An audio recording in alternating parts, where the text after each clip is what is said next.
अमित शहा आज सकाळी 11 वाजता साई दर्शनानं दौऱ्याची सुरुवात करणार। अमित शहांच्या हस्ते आज विविध विकास कामांचं उद्घाटन केलं जाणार। लोणी आणि कोपरगावात विविध कार्यक्रमांचं आयोजन।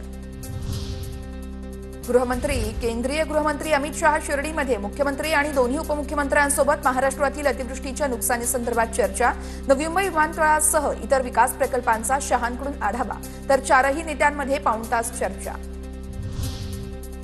मुख्यमंत्र्यांसोबतच्या बैठकीमध्ये ओबीसी नेते आक्रमक। विधी आणि न्याय विभागाची परवानगी न घेता हैदराबाद गॅझेट संदर्भात जीआर कसा काढला, भुजबळांचा सवाल। हैदराबाद गॅझेटचा शासन निर्णय रद्द करा, मराठा समाजाला दिलेल्या कुणबी दाखल्यांची श्वेतपत्रिका काढा। ओबीसी बैठकीमध्ये पंकजा मुंडेंची मागणी, तर हैदराबाद गॅझेटचा जीआर रद्द करा, विजवडेट्टीवारांची मागणी। दिवाळी आधी प्रमाणपत्र वाटप करा, नाहीतर अवघड होईल, जरांगे पाटलांचा इशारा। तर जीआर रद्द करायला बापाची पेंड आहे का, जरांगे आक्रमक।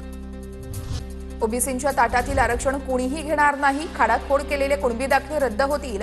खोटे प्रमाणपत्र वाटप झालं असल्यास जबाबदार अधिकाऱ्यांवर कारवाई करू, मंत्री चंद्रशेखर बावनकुळेंचं आश्वासन। छगन भुजबळ जातीयवादाचा नरकासूर, मंत्रिमंडळातून काढून टाका, जरांगेंचा हल्लाबोल। तर आरक्षण खाऊन त्याचं रक्त हे बोगस झालंय, जरांगेंची पंकजा मुंडे यांच्यावरही टीका। उद्धव ठाकरेंची शिवसेना अब्रूनुकसानीचा दावा करणार, माफी मागा अन्यथा कोर्टाच्या कारवाईला सामोरं जा। बाळासाहेबांसंदर्भातल्या उद्धव ठाकरेंवरील केलेल्या आरोपांनंतर अनिल परब यांचा इशारा।